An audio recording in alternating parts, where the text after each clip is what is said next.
आदमी पार्टी शुरू से किसानों के समर्थन में खड़ी है, वो लगातार उनकी मदद कर रही है। मुंबई में भी कार्यकर्ता सड़कों पर निकल आए हैं। उनके साथ साथ सीपीआईएम और कांग्रेस ने भी एक मोर्चा निकालकर मालवनी में किसानों का समर्थन किया और वहीं पुलिस ने उन्हें रोकने की कोशिश की, मगर उनका आंदोलन जारी रहा। आइए बात करते हैं। हमारे साथ नॉर्थ मुंबई की campaign secretary Lalji Varghese madam है। हम जानना चाहेंगे उनसे, मैडम ये आज का जो समर्थन का आंदोलन है वो किस प्रकार है, क्या चाहते हैं? Farmers rule, this are all very wrong rule. जो 3 laws which is formed by the government is totally against the farmers.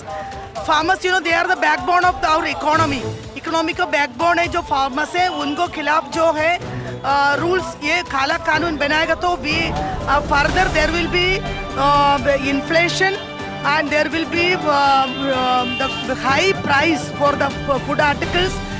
और अभी जो गए अगर 10 रुपीज 20 रुपीज 30 रुपीज मिलेगा तो 100 रुपीज के अबव जाएंगे।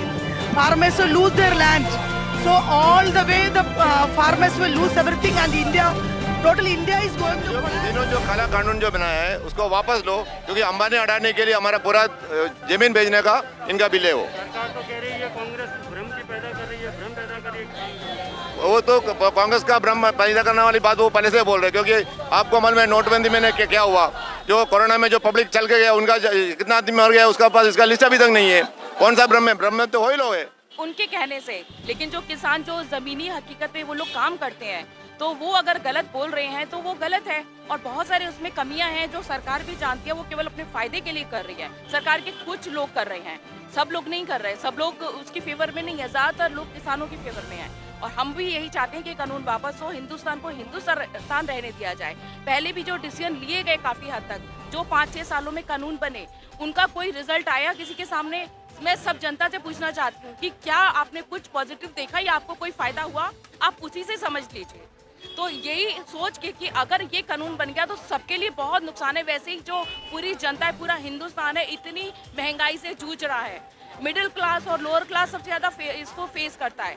तो प्लीज ये कानून वापस होने चाहिए। हम पूरा समर्थन करते हैं किसान। जी देखिए, ये ऐसा हो गया है इस सरकार का कि जो किसान मांग रहा है वो तो बोलते कि उसके बारे में तो बात नहीं करते, लेकिन ये एक अपने तरफ से जो देना चाहते हैं बोलते ये ले लो ये ले लो। जब किसान बोलता मुझे ये नहीं चाहिए तो आप जबरदस्ती क्यों दे रहे हो?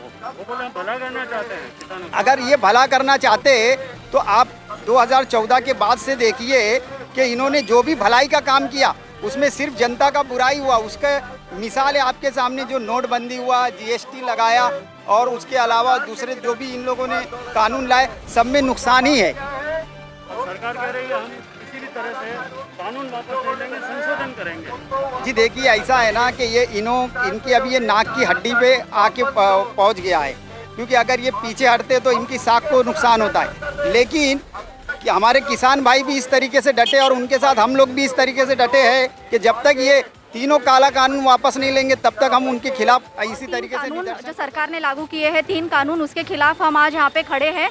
और हम पूरे म्हाड़ा में ये रैली निकालना चाहते हैं, मगर हमें किसी भी तरह परमिशन नहीं दी जा रही है। हम इस चीज़ का समर्थन करते हैं। We do not want this law. We are for the farmers and we are standing. खेत में काम करता है, जो बीज बोता है, उसी को पता होता है कि कितना श्रम और कितना परिश्रम करना पड़ता है। और ये कोई भी सरकार अपने एसी ऑफिस में बैठ के ये डिसाइड नहीं कर सकती है कि वो उनकी फसल किस दाम से बेचेगी। तो आप ये मानते हैं जब तक ये काले कानून वापस नहीं होते तब तक किसानों को लड़ना चाहिए? लड़ना ही चाहिए, लड़ना ही चाहिए। और आप सभी का किसानों के समर्थन के साथ है? Yes, we are for the farmers and with the farmers. तो इतने गरीब हालत में है और इतने लोग सुसाइड वगैरह कर रहे हैं, तो हम लोग अगर सपोर्ट नहीं करेंगे तो कौन सपोर्ट करेंगे? अगर शेतकरी मर जाता है या कल उठ के सुसाइड कर लेता है या उन लोग सपोर्ट नहीं करते तो हम लोग कभी घर में खाना पकने वाला नहीं है। तो हम सरकार को यही निवेदन कर रहे हैं कि आप लोग ने जो पूंजीपतियों को जो सपोर्ट किया हुआ है, पूंजीपतियों के लिए जो उन लोग ने अपने हिसाब से जो जितने भी ये ऑर्गेनाइजेशन और वो जो अपने हिसाब से किया हुआ है वो पूरी गलत है। और अपने शेतकरी भाइयों को उसका हक मिलना चाहिए। और हम लोग टोटल सपोर्ट है, पूरी दिल्ली गवर्नमेंट इन लोगों के साथ में है। और हम लोग यहाँ मालवनी मलाड में मलाड तालुका में हम लोग इसके खिलाफ भरपूर प्रदर्शन कर रहे हैं और रैली भी करेंगे। तीनों कानून रद्द होने चाहिए।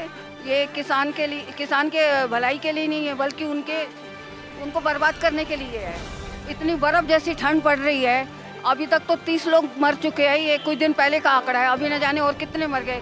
इतना क्या निर्दयी हो गई सरकार। इनको ये बिल वापस लेने चाहिए। अगर किसान ही खुश नहीं है इस बिल से तो जबरदस्ती क्यों दिए जाए? नहीं है, सरकार बोल रही है आप किसान के फायदे में है, लेकिन वो एक्चुअली किसान के फायदे में नहीं है और किसान के नुकसान में है। ये हमें मंजूर नहीं है। सरकार जो कह रही है वो झूठ कह रही है। सरकार गलत कर रही है।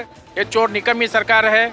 हम इसके अगेंस्ट में है। किसानों को परेशान करेंगे तो देश की जनता रास्ते पे उतरेगी और सरकार को ये डिसीजन वापस लेना ही पड़ेगा, नहीं तो सरकार को घुटनों पे गिरना पड़ेगा। किसान अपनी जगह सही है और ये मोदी सरकार जो है जुल्म कर रही है, वो जुल्म को छुपाने के लिए अच्छा बोलती है और ऐसा बोलने से काम चलेगा नहीं। बिल्कुल ऐसा बोलने से काम नहीं चलने वाला। किसान अपनी जगह पर कल भी अच्छा था, आज भी बेहतर है और आगे भी वो लोग बेहतर ही कर रहे हैं। कुछ भी गलत काम नहीं कर रहे हैं। कानून को किसानों के ऊपर ठोकने की कोशिश है। इसको वापस लेना चाहिए और किसानों को किसान नाम से ही संबोधित करना चाहिए। उनको आतंकवादी और देशद्रोही का नाम देना किसान लोग इसको अच्छा नहीं है। मना कर रहे हैं कि इसको मत लेके आओ, लेकिन वो किसानों के ऊपर जबरदस्ती कानून थोप रहे हैं। ये बहुत बड़ा अन्याय है। आज ये किसान जब -डिग्री में बैठा हुआ है, दिल्ली में इतनी बड़ी ठंडी में बैठा हुआ है, तब भी इतनी बड़ी तानाशाही ये लोग कर रहे हैं कि किसानों के ऊपर डंडे और पानी की बौछारें छोड़ रहे हैं। इनको शर्म नहीं आती। इनको शर्म आना चाहिए कि पानी की बौछारें छोड़ रहे हैं और डंडे बरसा रहे हैं किसानों के ऊपर, जो देश का हर आदमी का पेट भरने वाला है किसान। और 1 महीना हो गया तब भी इनको शर्म नहीं आती है। किसान जाग गया है। ये तीनों काले कानून जो केंद्र सरकार ने लाया है, मोदी सरकार और बीजेपी ने लाया है, इसको किसान अपने आप वापस करवाएंगे और उनको वापस करना पड़ेगा यदि गद्दी पे बैठना है। यदि वापस नहीं करते हैं तो गद्दी छोड़े मोदी सरकार, गद्दी छोड़ो, नहीं तो काला कानून वापस। किसानों के आंदोलन को आज 30 दिन से ज्यादा हो गए हैं। 30-35 लोगों से ज्यादा की मौत हो चुकी है। सरकार झुकने का नाम नहीं ले रही है। धीरे धीरे सारी पार्टियां, सारे लोग, सारे कार्यकर्ता और आम लोग किसानों के साथ खड़े होते नजर आ रहे हैं। आने वाला समय बताएगा कि आखिर सरकार झुकती है, वो ये काले कानून वापस लेती है या किसानों को खाली हाथ लौटना पड़ेगा। ये आने वाला समय बताएगा। MB न्यूज के लिए मैं राजेश शर्मा। चैनल को सब्सक्राइब, लाइक और शेयर करें।